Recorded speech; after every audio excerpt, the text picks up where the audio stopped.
Hello. नमस्ते बच्चों। आज हम लोग सेकंड पार्ट लेकर आए हैं इस टॉपिक का, जो हम लोग ने कल स्टार्ट किया था। मेरे प्रीवियस लेक्चर में मैंने बोला था, वो था हमारा respiratory system in human being. तो उसका पार्ट जो रह गया है वो है mechanism of breathing. Mechanism of breathing. So mechanism of breathing में हम लोग बात करेंगे टर्न। जो सबसे पहले हमारे दिमाग में चीज आती है वो है inhalation and exhalation. So inspiration and expiration, और else we can say so breathing exhibits inspiration expiration of air between atmosphere and alveoli of lungs, isn't it? पहले भी आपने पढ़ा हुआ टॉपिक है ब्रीदिंग, कोई अननोन टॉपिक नहीं है आपके लिए। The movement of air into and out of the lung is carried out by creating a pressure। ये आपके लिए एक नया चीज आ रहा है, creating a pressure gradient। So where the pressure gradient actually build up, that is inside our thoracic cavity, it get build up. How it gets build up, that we will discuss now. So between the lungs and the atmosphere, because already in our atmosphere, the atmospheric pressure is there. So is there any pressure inside our lung also? Yes, it is there. So that we will talk about. Okay. So move on to the next topic. I will explain slowly and slowly you will get clear all the point in your mind. The diaphragm is a specialized set of muscles, external and internal intercostal between the ribs, helping generation of such gradients. So what they are talking about? They are talking about diaphragm, and they are talking about specialized set of muscles. Those we call it as, अगर आप external internal नहीं भी बोलो, सिर्फ इतना भी याद रखो दिमाग में, that internal ये intercostal muscles तो भी ठीक है। ठीक है।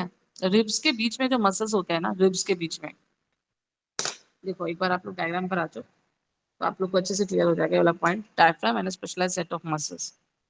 ठीक है। एक बार फिर से मैं डायग्राम पर आ रही हूँ, जो हम लोग ने कल मतलब प्रीवियस लेक्चर में भी डिस्कस किया था। एक मिनट डायग्राम पे आने दो मुझे। देखो ये वाला, ये देखो, ये डायफ्राम हो गया। ठीक है। तो डायफ्राम के जो मसल्स हैं उनमें कॉन्ट्रैक्शन होगा, रिलैक्सेशन होगा, जिसके कारण की इनहेलेशन एक्सहेलेशन पॉसिबल है। फिर रिब्स है, कट एंड ऑफ रिब्स दिखा रहे हैं। ठीक है। तो ये जो रिब्स है, मैंने प्रीवियस लेक्चर में कहा भी था किसके बारे में बात करेंगे। ये जो रिब्स है इनके बीच में भी मसल्स होते हैं, और उन मसल्स को ही हम कहते हैं इंटरनल या एक्सटर्नल इंटरकोस्टल मसल, या फिर कॉमन एक कर्व का इंटरकोस्टल मसल्स। एक और डायग्राम है, देखो ये वाला डायग्राम देखो। तो कल भी बात की थी हमने इस डायग्राम पे। ये जो रिब्स आप देख रहे हो, 1 2 3 4 5, इस तरह से जो नंबर जो जा रहा है आगे, तो इनके बीच में जहाँ पे कर्सर है, मैंने ध्यान देना, यहाँ पे मसल्स होते हैं, यहाँ पर मसल्स होते हैं। तो ये जो मसल्स होते हैं, ये पूरे मसल्स को हम इंटरकोस्टल कहते हैं, इंटरकोस्टल मसल्स। ठीक है। अंदर की तरफ और बाहर की तरफ होते हैं, तो इसलिए internal and external intercostal muscles हम नाम देते हैं। अच्छा, यहाँ से ये क्लियर हो गया। ठीक है। एक डायग्राम और इंस्पायरेशन एक्सपायरेशन का, इनहेलेशन एक्सहेलेशन का दिया है मैंने। ये एनसीईआरटी का ही डायग्राम है, आपके में भी हायर लेवल एनसीईआरटी का डायग्राम है, बट आपको ब्रीदिंग में मैकेनिज्म में बहुत काम का डायग्राम है ये। जैसे यहाँ पर आप देख रहे हो, ये सारे साइड से बने हुए रिब्स है, इनके बीच में मसल्स होते हैं। इनके बीच के मसल्स को ही हम इंटरनल इंटर या एक्सटर्नल इंटरकोस्टल मसल्स कहते हैं। ठीक है। और यहाँ पे रिब्स एंड स्टर्नम रेज्ड, ये रेज्ड क्यों हो रहा है? जैसे कि जब कॉन्ट्रैक्शन होगा ना बच्चों, किसमें कॉन्ट्रैक्शन होगा? इंटरकोस्टल मसल्स में। तो एक टेंशन क्रिएट होता है, खिंचाव होता है जिसको हम कहते हैं। जो टेंशन क्रिएट होता है जिसके कारण रिब्स जो है वो खिंचते हैं, है ना, जिसको हमने वर्ड, मैंने हिंदी वर्ड यूज किया। तो अगर हम कहेंगे if the tension creates between the ribs because of the contraction of the intercostal muscle, then what happens? Ribs and sternum raised. आप अपने हाथ को अपने चेस्ट पे रखो, ठीक है, और इनहेल करो। मूवमेंट आउटवर्ड होती है कि इनवर्ड होती है? आउटवर्ड होती है। तो ये जो बाहर की तरफ आउटवर्ड मूवमेंट हो रहा है, ये रिब्स एंड स्टर्नम हो रहा है, रेज्ड हो रहा है। अच्छा, स्टर्नम वर्ड यूज किया ना मैंने। अच्छा ठीक है, अभी सुन लो, फिर मैं स्टर्नम पर भी आती हूँ। ठीक है। तो रिब्स एंड स्टर्नम रेज्ड। अच्छा, डायफ्राम में जब कॉन्ट्रैक्शन होता है, नीचे की तरफ देखो एरो है, ये देखो 1 2 3 एरो है ना। तो डायफ्राम में जब कॉन्ट्रैक्शन होती है, ये डूम शेप्ड है ना, अभी अभी ऐसा है, डूम जैसा है, ये फ्लैटेंड हो जाएगा। आप एक बात अपने दिमाग में सोचो कि जब रेज्ड होगा, रिब केज पूरा आउटवर्ड रेज हो रहा है सॉरी, और डायफ्राम नीचे की तरफ, तो पूरा अंदर जो वॉल्यूम है थोरैक्स का मतलब क्या होता है ना, हेड के नीचे वाला पोर्शन, और एब्डोमेन के ऊंचे ऊपर वाला पोर्शन को हम थोरैक्स कहते हैं। वहीं पे हमारा लंग्स का लोकेशन होता है। तो थोरैक्स जो होता है उसका वॉल्यूम इंक्रीज हो जाएगा कि डिक्रीज हो जाएगा? ऑब्वियस सी बात है कि इनहेलेशन के वक्त इंक्रीज हो जाएगा। आ रही बात समझ में? आप दिमाग में ना इमेजिन ही कर सकते हो, फिलहाल तो डायग्राम देख करके मैडम जो बता रही है आपको। ठीक है। आप एरो वगैरह देखो ध्यान से, ये डायफ्राम कॉन्ट्रैक्शन हो रहा है, रिब्स एंड स्टर्नम रेज हो रहा है, ठीक है, तो अंदर का वॉल्यूम इंक्रीज हो रहा है।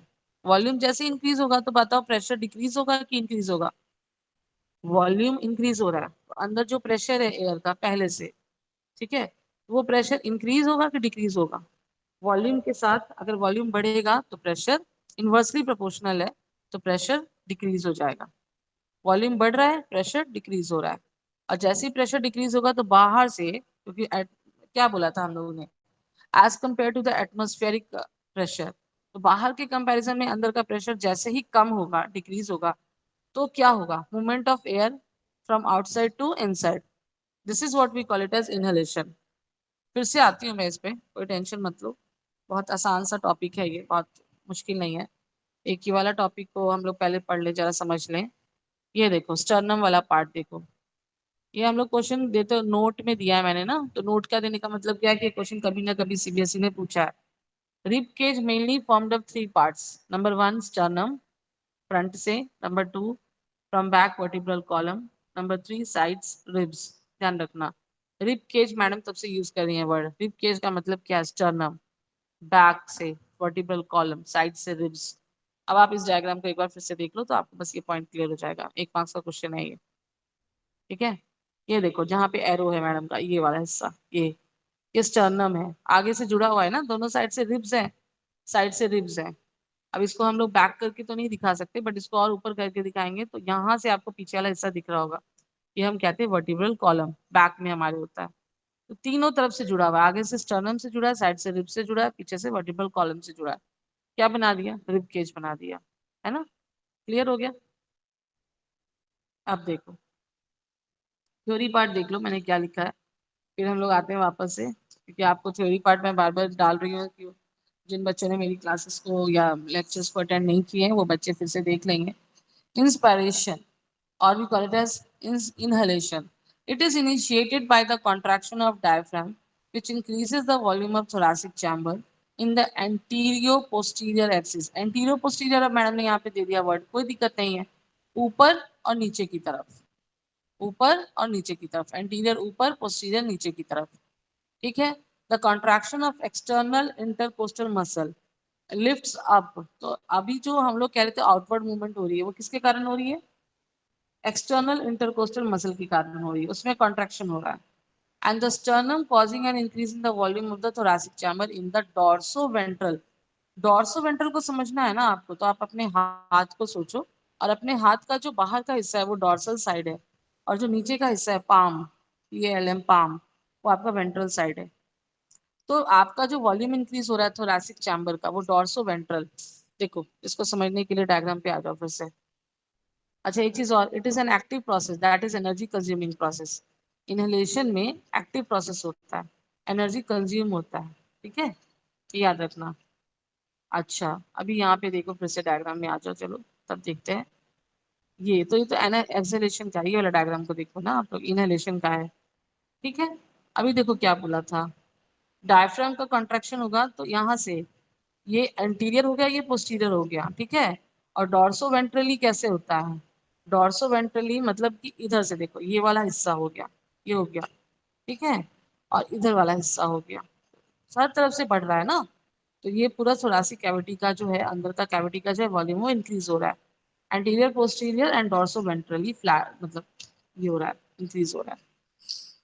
फिर से आ जाओ नोट्स पर आ जाओ, देखो जरा डॉर्सो वेंट्रल एक्सिस, ठीक है। डॉर्सो वेंट्रल समझना जानते हो, बहुत आसान है। आप उसके लिए ना बस अपने हाथ को रखो सामने और उसका देखो कि जो सामने ऊपर वाला हिस्सा है वो डॉर्सल साइड होता है, और जो नीचे वाला हिस्सा है पाम वाला हिस्सा, जहाँ पे आपको अपने पामिस्ट के पास क्यों जाते तो वो लोग रेखा देखती है ना, आपके हाथों की रेखाएं, तो that part actually ventral part. तो लेटरल कौन सा हो गया? जो साइड वाला पार्ट होता है ना, अपने हाथ को आप ऐसे साइड वाला पार्ट, साइड्स, वो लेटरल होता है। चलो ठीक है, डॉर्सो वेंट्रल पे काफी बातें की हमने।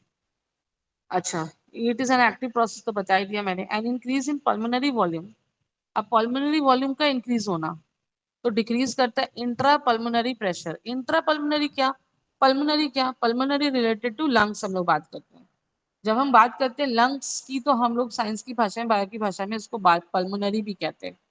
इंट्रा पल्मोनरी प्रेशर, अब अंदर का प्रेशर कह रहे हैं वो लोग। वॉल्यूम तो इंक्रीज करेगा पल्मोनरी का यानी कि लंग्स का, और डिक्रीज क्या करेगा, इंट्रा अंदर पल्मोनरी लंग्स के अंदर pressure to less than the, किससे कम होगा, एटमॉस्फेरिक प्रेशर से। इसके कारण ही which forces the air from outside to move into the lungs, that is inspiration. इतना आपको लाइन लिख कर आना है, डायग्राम बनाकर आना है बस, मैकेनिज्म अगर सब्जेक्टिव आया तो। ठीक है, एक्सपायरेशन। ऑब्जेक्टिव देखोगे, मैं बताऊंगी लास्ट में ऑब्जेक्टिव कहाँ कहाँ मैंने दिया, पहले देख लो, इसको लिख लो। Expiration, relaxation of the diaphragm and the intercostal muscles returns the diaphragm and sternum to their normal position. तो पहले नॉर्मल पोजीशन पे था, वहां वापस आ गया। तो जब वापस आएगा तो थोरैसिक वॉल्यूम क्या हो जाएगा, रिड्यूस करेगा, है ना। तो जैसे थोरैसिक वॉल्यूम रिड्यूस करेगा, पल्मोनरी जो वॉल्यूम है देयर बाय, जिसको हम लोग कहते हैं पल्मोनरी वॉल्यूम, वो क्या हो जाएगा, रिड्यूस कर रहा है, कम हो रहा है। This leads to an increase in intra pulmonary pressure. अब प्रेशर देखो, क्या मैंने वाइस वो कहा था ना, इनवर्सली प्रोपोर्शनल है। तो अगर आपका थोरैसिक वॉल्यूम बढ़ रहा है, सॉरी रिड्यूस कर रहा है, तो प्रेशर क्या होना चाहिए, प्रेशर जो है बढ़ना चाहिए। वॉल्यूम डिक्रीज, प्रेशर बढ़ गया, है ना। आप सोचो ना, अंदर का प्रेशर बढ़ गया slightly above the atmospheric pressure, थोड़ा सा एटमॉस्फेरिक प्रेशर से ऊपर गया, जिसके कारण causing the expulsion of air from the lungs, that is expiration. ठीक है, देखो पिगमेंट में भी बात करनी है, बहुत इंपॉर्टेंट है। अब यहाँ से देखो 1 मार्क्स क्वेश्चन निकालो। 1 मार्क्स क्वेश्चन क्या निकाला हम लोग ने, name the structure which is responsible for inspiration expiration. Diaphragm बोलोगे आप लोग, दिमाग में आपके डायफ्राम आना चाहिए। रिब केज किससे बना है, तो आपके दिमाग में स्टर्नम। अगर हम पूछते हैं आपसे 1 मार्क्स का क्वेश्चन, दैट रिब केज जो है वो सामने से, फ्रंट से किस चीज से जुड़ा हुआ है, तो स्टर्नम आना चाहिए। पीछे किस चीज से जुड़ा हुआ है, तो वर्टिब्रल कॉलम आना चाहिए। साइड से, रिब से, बस एक ही क्वेश्चन हो गया। अच्छा, इंटरनल इंटरनल इंटरकोस्टल मसल या एक्सटर्नल, जो भी इंटरकोस्टल मसल्स कहाँ पे लोकेशंस होती है उनकी, उनकी लोकेशन रिब्स के बीच में होती है। सब एक एक 5 के क्वेश्चंस बनते हैं। अच्छा, फिर इंस्पायरेशन में आउटवर्ड मूवमेंट होता है कि डाउनवर्ड मूवमेंट होता है, सॉरी इनवर्ड होता है। तो आउटवर्ड होता है कि इनवर्ड होता है, तो इंस्पिरेशन में आउटवर्ड होता है। अच्छा, फिर एक्सपायरेशन में आउटवर्ड मूवमेंट होता है कि इनवर्ड होता है। वापस से अपनी पोजीशन पे आ रहा है, तो ऑब्वियस सी बात है, आप अपना हाथ रखो चेस्ट पर और एक्सहेल करो, इनवर्ड हो रहा है, अंदर की तरफ आ रहा है। ये सब एक एक 5 से क्वेश्चंस बनते हैं बच्चों। ठीक है। अच्छा, अभी ना एक बार आप एक्सपायरेशन वाला डायग्राम पे आ जाओ, तो फिर वो भी क्लियर हो जाएगा। ये देखो, इसमें देखो, देखो ribs and sternum return to original position, वापस जा रहा है। डायफ्राम डूम शेप्ड हो रहा है, तो ये भी एरो जो है अंदर की तरफ जा रहा है। वॉल्यूम क्या हो जा रहा है अंदर का, डिक्रीज हो रहा है। वॉल्यूम डिक्रीज हो रहा है, तो प्रेशर क्या हो रहा है, इंक्रीज हो रहा है। प्रेशर इंक्रीज हो रहा है, और हवा जो है बाहर। हवा में क्या, कार्बन डाइऑक्साइड मेनली बाहर, रिच कार्बन डाइऑक्साइड रिच बाहर। ठीक है, ये हो गया आपका इंस्पायरेशन एक्सपायरेशन। इंस्पायरेशन एक्सपायरेशन के बाद एक इस पे बहुत सारे क्वेश्चन हम लोग को याद है, कितनी बार इस पे क्वेश्चन, ये बड़ा इंपॉर्टेंट पार्ट है, इसको पूरा अच्छे से लिख लोगे आप लोग। Hemoglobin is a red colored iron containing pigment present in the RBC। एक नंबर का question, name the pigment which is present in the RBC which is responsible for its red color, that is hemoglobin। अगर मैं बात करूँ ना, haemoglobin किससे बना होता है, तो haem plus globin. Globin protein होता है, हीम आयरन होता है। फिर next point, oxygen can bind with haemoglobin to form oxy haemoglobin. कितनी बार मैंने ये क्वेश्चन पूछा हुआ है, और हमारी क्लास के जितने भी, मतलब हमारे लेक्चर्स जितने भी बच्चे सुनते हैं, उनको ये पॉइंट सारे, मतलब हम लोग के लेक्चर्स, तो बेसिकली जो हम लोग पढ़ा रहे हैं 10th के जितने भी टीचर्स हैं, तो ये पॉइंट को हम लोग पढ़ाते हैं, और आपको ये क्लियर हो जाना चाहिए। When oxygen binds with the carbon dioxide, sorry, when oxygen binds with the hemoglobin, it forms oxyhemoglobin. Okay, each hemoglobin molecule can carry a maximum of 4। एक hemoglobin 4। Next, carbon dioxide is carried by haemoglobin, but बहुत कम। Carbon dioxide आपको पता होना चाहिए कि soluble form में रहता है, बट बहुत थोड़ा सा अगर वो ले गया हीमोग्लोबिन, उसको कैरी किया, तो we call it as carbamino haemoglobin. बच्चे कंफ्यूज करके कार्बोक्सी बोलते हैं, कार्बोक्सी नहीं होता। कार्बोक्सी किस केस में होता है वो बताती हूँ मैं लास्ट में। Carbon dioxide is more soluble in water than oxygen is and hence is mostly transported in dissolved form in our blood।